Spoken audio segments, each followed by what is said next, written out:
My mother-in-law stood in her kitchen with her arms crossed and told me I should be on my knees thanking her for putting a roof over my daughter's head. I was holding my 11-month-old, the diaper bag cutting a red line into my shoulder, and behind her on the counter sat the leftover catering from her Bridge Club luncheon that I had been told not to touch. My name is Hollis Brennan. I'm 31 years old, and 7 months ago I made a decision that almost cost me everything I love. When my husband Reed got the call about the contract in Doha, it felt like a gift. 18 months of hazard pay flying medevac for a private aviation company, enough money to finally buy the house we'd been saving for. We had $63,000 in our joint account already. With his bonuses, we'd clear $110,000 by the time he came home. Our daughter Renly was barely 5 months old when we made the plan. I would give up our rental in Tacoma, move in with his parents in their big colonial outside Annapolis, save every penny of rent and utilities, and Reed would come home to a house, a family, a future. His mother Maura cried on the phone when she offered. She said she had been waiting her whole life to be a grandmother. She said it would be a blessing to have us. I have a habit of trusting people who cry. The first 10 days, I'll be honest, were beautiful. Maura had stocked the guest room with new linens. My father-in-law Bertram brought home a little oak rocking chair from an estate sale and put it in the corner without saying a word about it. Reed's older sister Tessa drove down from Baltimore with a freezer bag of homemade chicken pot pies and held the baby for 2 hours while I took the longest shower of my adult life. I remember calling my dad that Sunday and telling him I had been wrong about them. He just made a small sound on the other end of the phone, the kind of sound he makes when he's biting his tongue. My dad doesn't argue with me, he just waits. The shift started so quietly I almost missed it. Day 12, Maura mentioned that her sister Adelaide was coming for a long weekend. Would I mind moving Ren and her crib into the den, just temporarily, of course? The den had no door. By the time I dragged the crib downstairs, Adelaide had unpacked 4 suitcases into our closet. She stayed 11 weeks. Then Mara's college roommate came through. Then Bertram's brother. The guest room never came back. By week 6, I asked Mara if there was somewhere a little more private, somewhere I could close a door, and she got this look on her face like I had asked her for a kidney. She said the only space left was the converted attic, but I had to understand it wasn't really finished. Wasn't really finished was generous. The attic had one casement window that didn't fully close, exposed insulation along one wall, and a baseboard heater that ticked all night and smelled like a burning sweater. The floor was plywood. They put a twin mattress on it for me and a pack-and-play for the baby. I told myself it was temporary. I told myself a lot of things in those weeks. Then they came for the car. Maura sat me down in the kitchen with a cup of tea, the kind of tea where you can tell she was about to ask for something. She said the neighborhood association had been emailing about cars parked in the street, that mine, a 2018 Subaru, was apparently an eyesore because of a small dent in the rear quarter panel from a parking lot incident 2 years ago. Could they put it in the back lot of Bertram's old machine shop, just to keep the peace? She held out her hand for the keys before I had even fully agreed. I gave them to her because I was tired, because Ren had a cold, because the path of least resistance was the only path I had energy for. I haven't seen that car in 5 months. Last I heard, Bertram had it under a tarp behind the shop. He told a neighbor he was thinking of selling it for parts. Then the bank account. This is the part where my comment section is going to scream at me, and I deserve it. Maura told me that since I was technically unemployed, on maternity leave with no return date, and since I was living in their home, and since Reed's deposits would be coming from overseas with potential delays, it would be smart to add Bertram to our joint account as a backup signer, just in case something happened. Just in case I got sick or something with Ren went wrong, they had a lawyer friend who could draw it up over the kitchen table on a Sunday afternoon. I signed it sitting on a metal folding chair, with Ren screaming in my lap because she was teething, and Maura standing over my shoulder telling me where to initial. I signed 3 things that day. I read none of them. That was the moment they had me. I just didn't know it yet. The financial squeeze came in slow. Bertram set up what he called a household budget. He told me they would handle all the bills, all the groceries, all of Ren's diapers and formula, and that I would receive a small allowance for personal items. The allowance was $60 a week. I did the math one night sitting on that twin mattress in the attic and almost laughed. After diapers, I had maybe $20 left for myself, tampons, shampoo, a coffee. The first month, I watched my own breast milk supply tank because I wasn't eating enough, so I switched Ren to formula full-time, which Bertram then deducted from the allowance, calling it a, quote, luxury expense, unquote, because the brand I used didn't give Ren a rash like the cheap one did. By month 3, I was down 22 pounds. I bought my own clothes from the church thrift bin. I told Reed on our weekly video call that I had started doing yoga. I said I felt great. I lied to my husband for 19 straight weeks. I had to. Maura sat in on every single video call. Everyone. She would arrange herself just out of frame, holding a piece of needlepoint, a serene smile pasted on her face. And I knew that if I deviated 1 inch from the script she had set, she would find a way to make Ren and me pay for it. The first week I tried to mouth something to Reed. She saw me in the reflection of the window behind the laptop. After the call, she took my phone and looked through every text I had ever sent. She told me it was a privacy check, that since I was on the family plan now, she was responsible for what went over those lines. She deleted 3 messages from my dad and a voicemail from my best friend from college. I cried into a dish towel in the laundry room so Ren wouldn't see. The phone, by the way, was the next thing.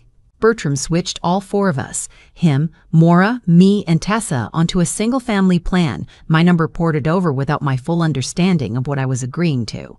After that, every text, every call log, every location ping ran through Maura's iPad. I would get notifications on my own phone from her account. She knew where I was every minute of every day. The one time I walked to the CVS on the corner without telling her, she met me at the door when I came back and asked, very sweetly, if everything was all right with my prescription. I hadn't been picking up a prescription. I had been sitting in the parking lot eating a granola bar and crying. The thing about being slowly cooked is you don't notice the temperature. Tessa, my sister-in-law, was the worst part. She drove down from Baltimore 3 or 4 times a week. She never came to help. She came to inspect. She would walk into the kitchen, run a finger along the top of the refrigerator, and call out for her mother to come witness the dust.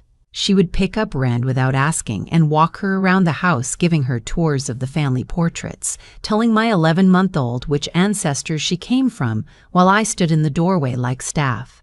Tessa told her boyfriend I had postpartum depression. She told her hairdresser. She told the women at the bridge club. By the time I figured out the campaign, half the neighborhood looked at me with that pitying head tilt that means somebody has been talking about you. Then there was the latter. This is the one I still can't tell without my hands shaking. Bertram decided in mid-October that the gutters needed clearing before the first hard freeze. He decided I should do it. Quote, "You eat for free here. You can earn your keep," unquote. The aluminum extension ladder he gave me was older than I was, with one of the rubber feet missing. I made it about 12 feet up before the bottom kicked out on the wet grass. I came down on my left wrist and the side of my hip, a fall that knocked the wind out of me so completely I thought I was dying. Ren was in her playpen on the patio. She watched me hit the ground. She started screaming and didn't stop for an hour. My wrist swelled up like a softball. The skin went purple, then yellow, then green. Maura looked at it that night and told me to ice it and stop being dramatic, that women in her generation gave birth in fields and got back to work. She wouldn't drive me to urgent care. She wouldn't let me call an Uber, said it wasn't in the budget. I splinted my own wrist with a wooden spoon and a kitchen towel, and I taped it with electrical tape from the junk drawer. I lifted my baby in and out of her crib with one hand for 9 days. To this day, my left wrist clicks when I rotate it. The doctor I finally saw 2 weeks later said it had been a clean fracture and I had reset it well enough that it healed mostly straight. Mostly. My dad. Let me tell you about my dad. His name is Hollis too. Technically, I'm a junior, though he's gone by Mac his whole life because of his middle name, McAllister. He raised me on his own from the time I was 9, after my mom moved to Phoenix with a man who sold timeshares. My dad worked 28 years as a federal corrections officer at a medium security facility outside of Petersburg, Virginia.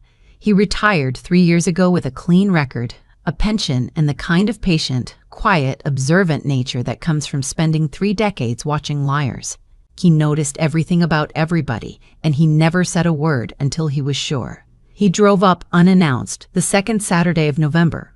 He had 2 reasons. The first was that he had bought Ren a stuffed elephant at a craft fair and he wanted to give it to her himself. The second, he told me later, was that something in my voice on our last phone call had made the hair on his neck stand up. He didn't know what, he just knew. I was hauling a basket of laundry down the back steps when his truck pulled into the driveway. I had Ren on my hip with my good arm. The bad wrist was wrapped in an ace bandage I'd bought with my allowance. My ankle was acting up, because 3 weeks earlier I had slipped on the same back steps and twisted it. I was limping. I was wearing a sweatshirt of reeds that hung on me like a tarp because I'd lost so much weight. My hair was unwashed. I hadn't been to a doctor in 5 months. My dad got out of his truck and his face went through something I'd never seen it do before. He's a calm man. I have watched him deal with a flat tire on a snowy interstate without his pulse going up. But for 1 second when he saw me on those steps, his face broke. It looked like grief. Then it smoothed out, and that was almost worse, because what came underneath was the calmest, quietest, most dangerous expression I have ever seen on a human being. He walked up. He took the laundry basket out of my hand. He took Ren out of my other arm. He looked at the wrap on my wrist. He looked at my face. He said, "Sweetheart, where is your car?" I told him. He said, "Where is your phone?" I told him. He said, "Where is your phone?" I told him. He said, "Where is the bank?" I started crying. I couldn't stop. He set the laundry basket on the steps, handed Ren back to me, walked into the kitchen where Mara was making a charcuterie board for some meeting she was hosting that afternoon, and said in the politest voice I have ever heard a man use that he was going to take his daughter and his granddaughter out for a milkshake. We would be back later. He did not phrase it as a question. Mara opened her mouth. He looked at her. She closed it. I had never seen anyone close Mora's mouth before. We drove 40 minutes south to a diner my dad knew from a fishing trip. He bought us cheeseburgers. He waited until I had eaten half of mine before he asked me to start at the beginning and not to leave anything out. I talked for 2 hours. The waitress kept refilling my coffee without asking. By the time I was done, my dad had a paper napkin filled with notes in his cramped engineering handwriting, and his mouth was a thin, straight line. He asked me one question I'll never forget. He asked, "How much did you and Reed have in that account when you moved in?" I said $63,000. He took out his phone, the same flip phone he's had since 2011, and he asked if I remembered my online banking password. I did. He drove me to a public library 3 towns over so that we wouldn't be on the home network or the family plan, and we logged in on a desktop computer that smelled like old carpet. The balance was $9,412, $54,000. Gone. My dad scrolled through the transaction history with the patience of a man who had been waiting his whole career to do exactly this. There were transfers, dozens of them, to something called Bridgewater Equine Holdings, LLC.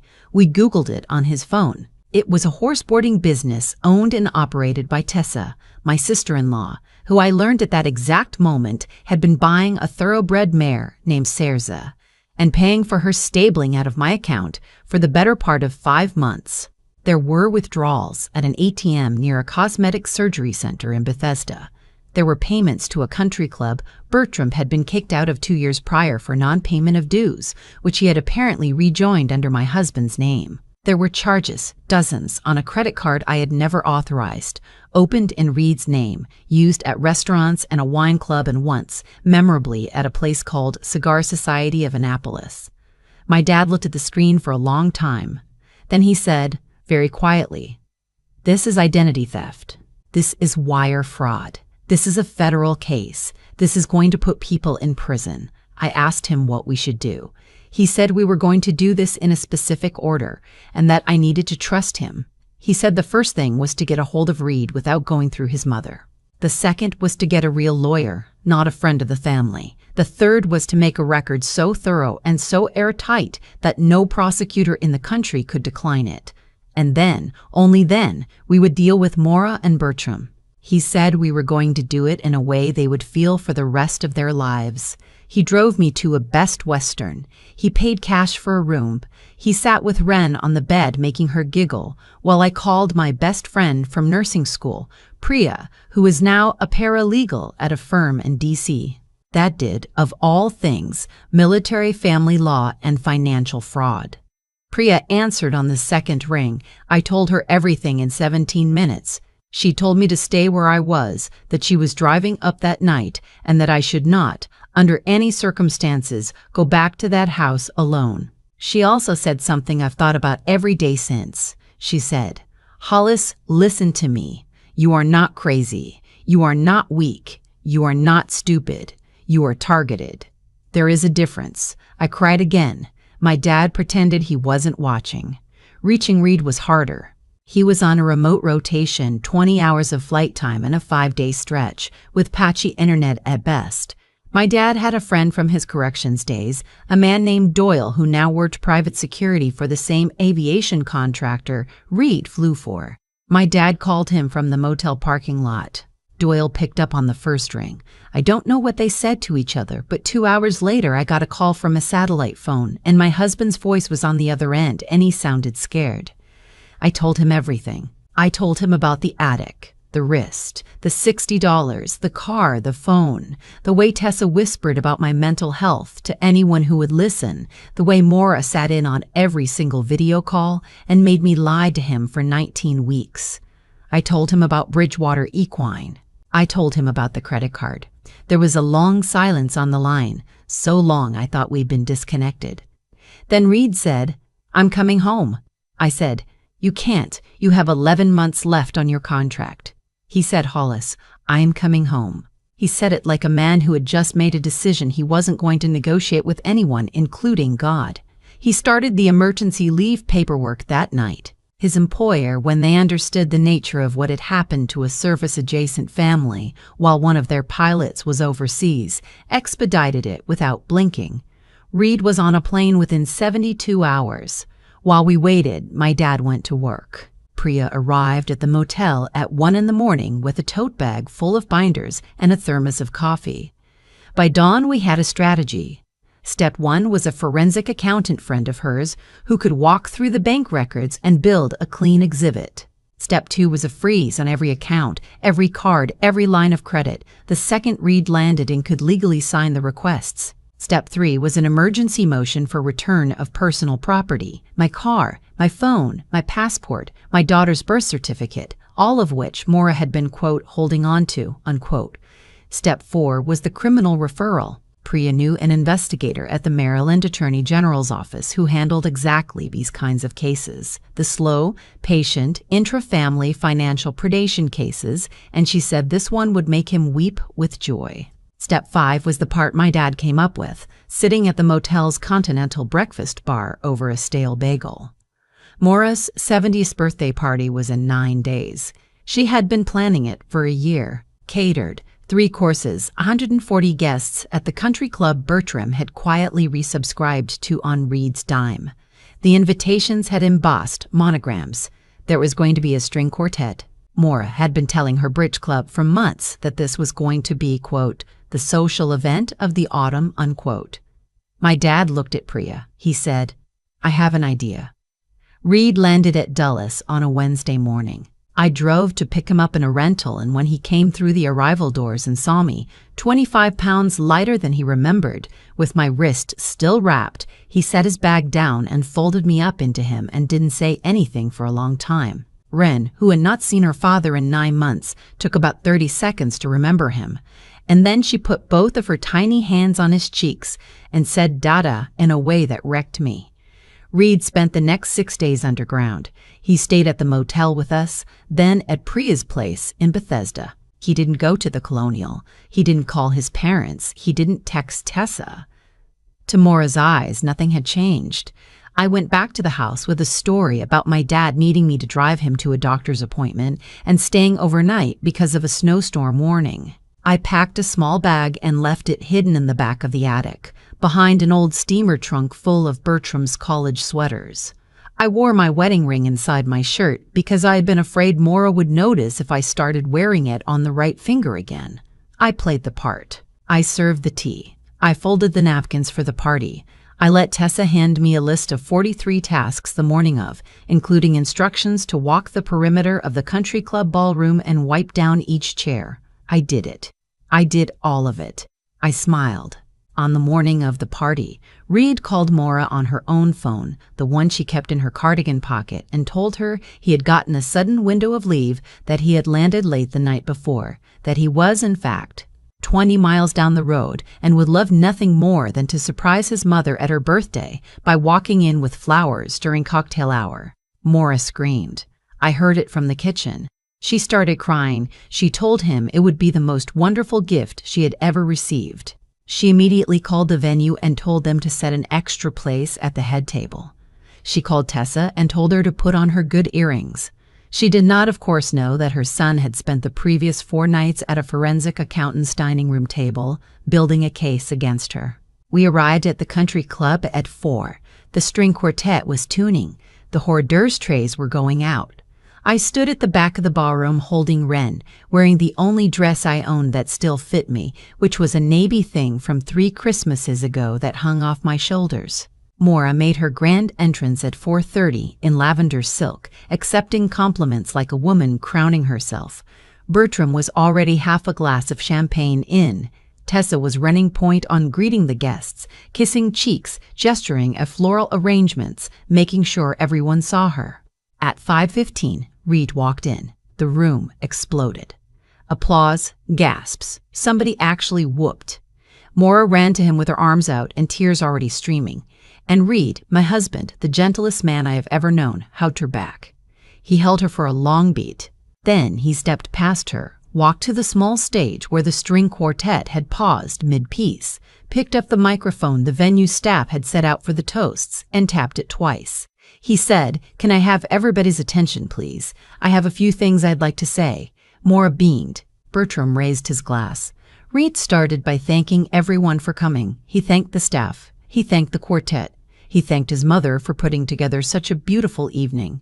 The room was eating it up. Then, in the same warm, calm voice, he said, "Before we get to dinner, I want to share with you all what my family has been doing while I've been overseas, because I think it's only fair that the people who love them know who they really are." Maura's face stayed frozen in her smile for about 4 more seconds. Then it started to slip. Reed laid it out, cleanly, carefully, without raising his voice. He cited dollar amounts. $54,000, he said, taken from the account he had been depositing combat pay into, while he was flying medevac for wounded contractors 12,000 miles from his wife and daughter. 15,000 of it spent on a horse named Sairsa, owned by his sister, who at this point had set down her champagne flute and gone the color of skim milk. 11,000 spent on a country club membership his father had been kicked out of for non-payment, and which his father had reactivated using Reed's social security number without his knowledge. 8,000 in cash withdrawals at an ATM next to a Bethesda plastic surgery clinic, where Reed noted his mother had recently had what she had been telling friends was a mild eye lift, but which the line item suggested was something more comprehensive. The room made a noise. He talked about his wife. He didn't dramatize it. He just said the facts. The attic, the $60 a week, the 22 pounds, the fractured wrist, the car taken away, the phone monitored.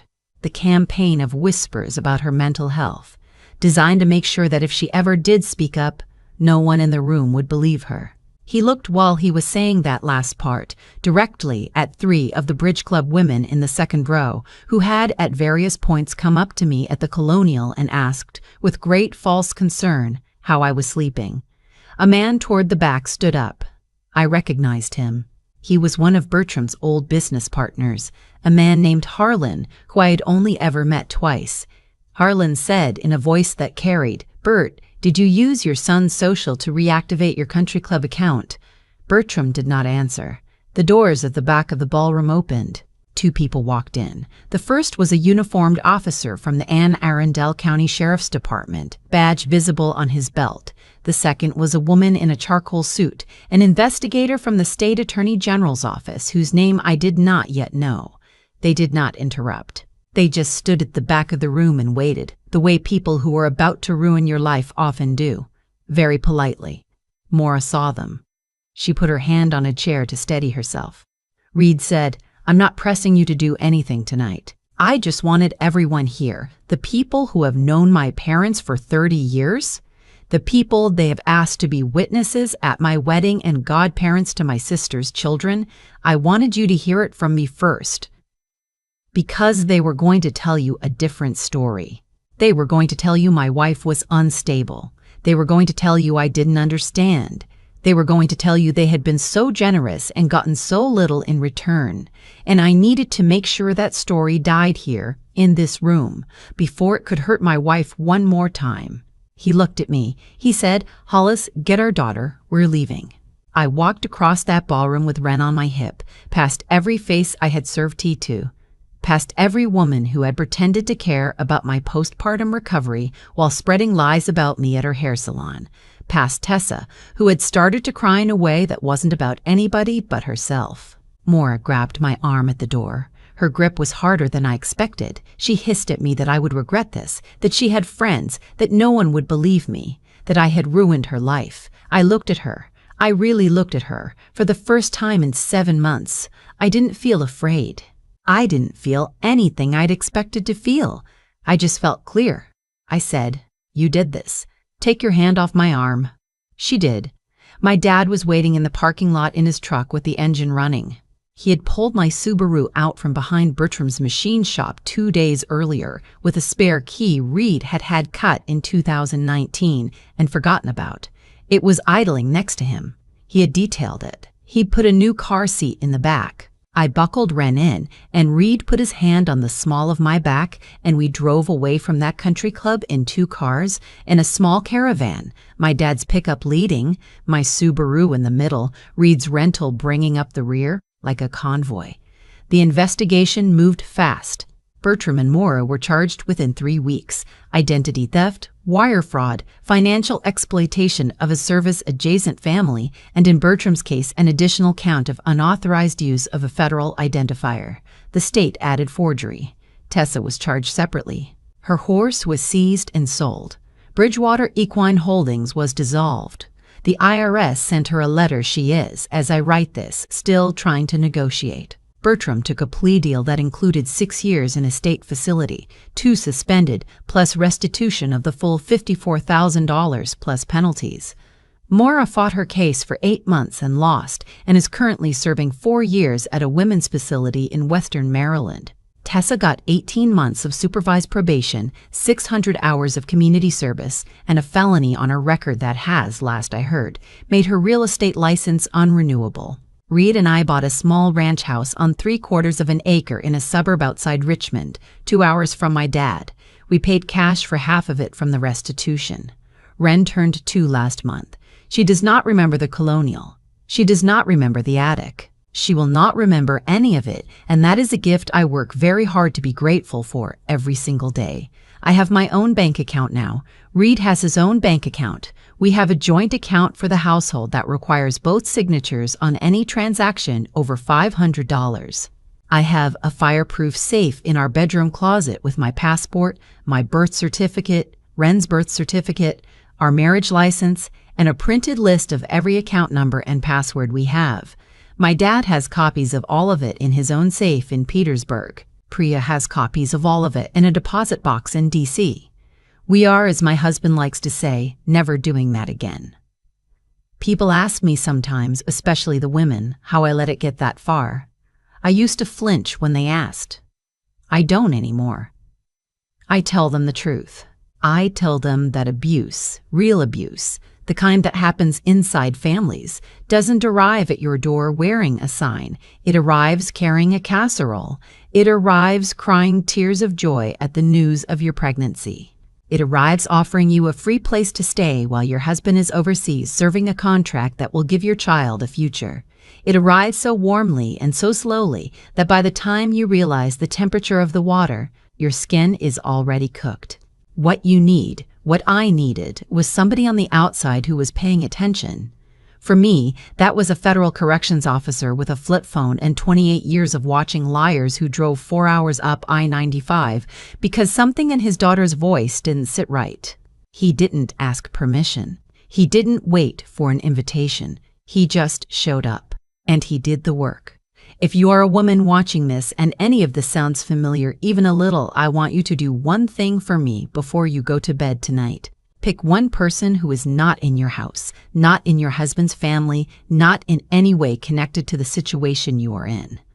A college roommate, a cousin, a high school friend. Send them a text, tell them you love them, set up a code word. Mine, with my dad, ended up being the word redbird because of a cardinal that used to come to our kitchen feeder when I was a kid. If I had ever sent him that word, he would have been in the truck within 4 minutes. You are allowed to protect yourself. You don't need permission from the people hurting you to leave the room they put you in. Family is not a free pass. Love is not an alibi. And if anybody ever tells you that you should be grateful that they let you stay, you walk out the door and you don't look back and you call your dad. Mine answered every time. I think about that attic sometimes, not as often as I used to. But on the bad nights when Ren is finally asleep and the house is quiet, I find myself back on that twin mattress, listening to the baseboard heater tick, doing math on $60 a week. And what I keep coming back to, what I work very hard to teach my daughter without scaring her, is that nothing that happened to me was an accident. Maura did not wake up one morning and become cruel. Bertram did not lose his way overnight. They had been practicing on smaller people for years, and I was simply the next one who walked through their door carrying something they wanted, cause and effect. They chose, every single day, to take a little more, and the universe was quietly keeping the books. I also think about my own choices, because I have to. I signed papers I didn't read. I handed over my keys to a woman who had never given me a reason to trust her completely. I lied to my husband for 19 weeks because I was ashamed, and shame is the lock that abusers count on. The hard truth, the one that took me a year of therapy to sit with, is that being a victim does not make you blameless for the choices that put you in the room.